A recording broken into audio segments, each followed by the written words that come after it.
maximum loan size at 0 down payment, but you can do that 25% difference between your county limit and your sales price for how much money do you need to commit in. That makes a big difference even out there. You buy a home for $600,000, you're in a jumbo territory out there, you're not in the conforming loan limits, you're not a veteran. How much money do you need in down payment? You're going to have to come up with the difference between $44,350 and that $600,000, or 20%, whichever is less is fine.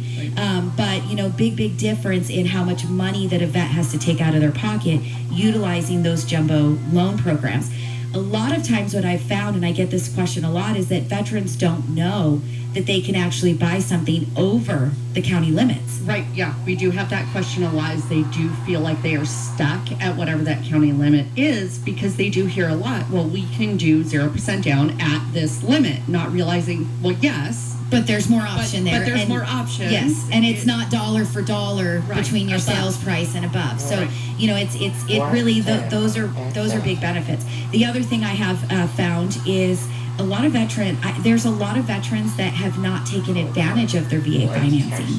And, I have people that do have, significant down payments, fantastic credit scores, a lot of money in the bank. They're really just a solid borrower, and they automatically jump to that conventional loan, even though they're a vet and they have that, VA eligibility. And I can tell you that the interest rate that you're going to get on a VA loan will far exceed, as far as being lower than the majority of any other kind of conventional financing. So, if you are a veteran and you have that eligibility available to you, you may want to reach out and say, what would this look like for me if I went this direction instead of conventional? What would this look like for me if I refinanced my home? Could I get a better interest rate than what I have right now today? Because there's a very good chance that interest rate would be lower. Some of the things that I know you wanted to talk about, because we kind of talked this morning, right, on the way in, what are we going to talk about on today's show? And it's usually whatever I open my mouth comes out, that's what the show is. So true. Yeah. But one of the things you wanted to bring up was the funding fee. Yeah. I know that you said, that was a big piece for veterans that we wanted to make sure that we, talked about so that they understood that. Because there are a lot of people that say, oh, well, that VA loan's not a good deal because I have to pay a funding fee. So let's talk about that funding fee a little bit. One of the biggest pieces that I think is really exciting is when we can get that funding fee waived. So Heidi, talk a little bit, how do we get that waived? So having the funding fee waived, and we do find a lot of vets that don't know this, so they don't ever mention it, or if the right question isn't asked, we don't know. If you have 10% disability from VA disability, then you can have that funding fee waived. So you don't pay it. We have to have proof of your VA disability, and then you don't have to pay that VA funding fee. So right. It's huge. It is, and you just have to be considered 10% or more disabled with the VA, and we will see that on your certificate of eligibility once we receive it. Yes. But if you don't mention it to us up front, we don't know that you guys have that. And so sometimes you'll see us disclose it to you if we don't know up front and we haven't received your certificate of eligibility. But a lot of times if you provide us your disability, which again we can also use as your income, so it's both. It goes both ways, right? You can qualify easier if we're using your VA disability income. Also, if we know your percentage of disability and we know it's 10% or greater, then we can have that VA funding fee waived. Right, and the disability income is non-taxable. Correct. So we can even, in trying to help you qualify, we can actually gross that income up a little bit because you don't have to pay taxes on it. So there's a lot of benefits there. Some of the other things to keep in mind about the VA funding fee is that honestly, it's really not all that bad either. Even if you do have to pay it. Think of it this way. If you were getting yourself a conventional loan, number one, there is no 0 down payment unless you go into down payment assistance. Down payment assistance is fantastic. And for anybody out there listening that wants to buy a house and you don't have the money and you need the 0 down and you're not a veteran, we can absolutely talk to you about down payment assistance. When you do have the money available for a down payment for a conventional borrower, 3% or at least 5%, you're going to get a way better loan if we don't do down payment assistance. But if you don't own a home, you're not a homeowner, and you have 0 money to your name, down payment assistance is fantastic. So again, every loan program is based on you, your need, what you have available, and if it makes sense, and that's what we take you through.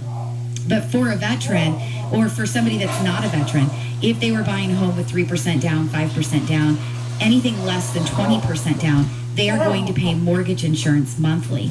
That monthly mortgage insurance can rack up very, very quickly.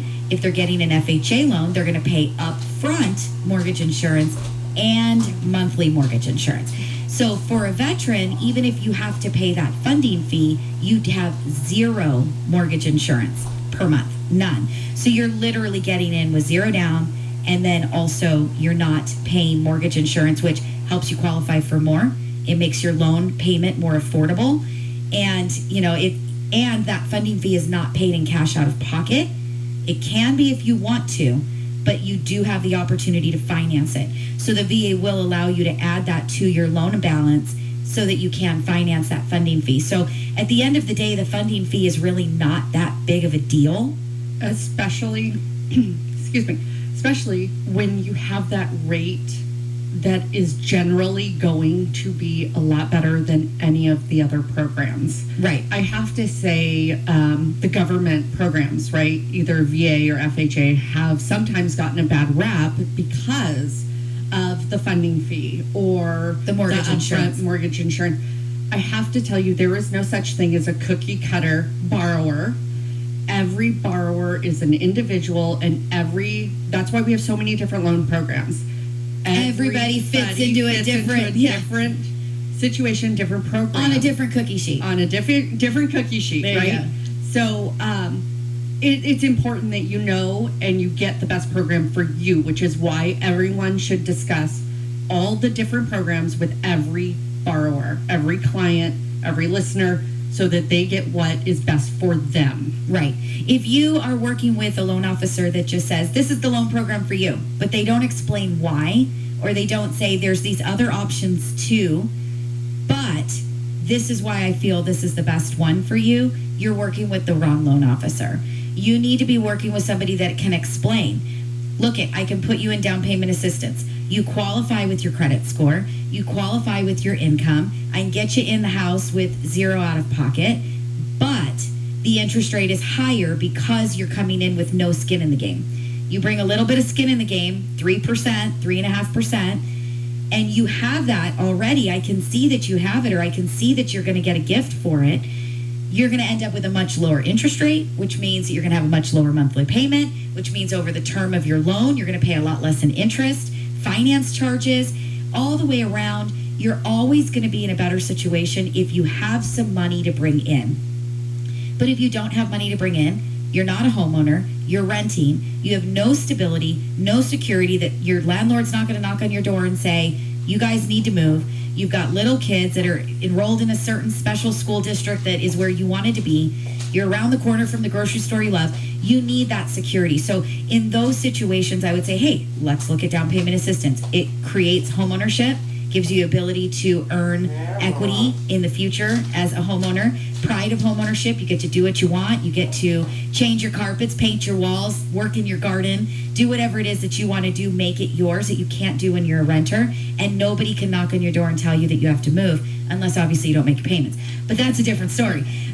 So if you just have no other way to go, down payment assistance is fantastic, and we're going to talk about it. But we're going to talk about why maybe that's not the best option if you have other options to come up with a down payment, like your 401k. Maybe you've got enough in there that you could draw from, a gift from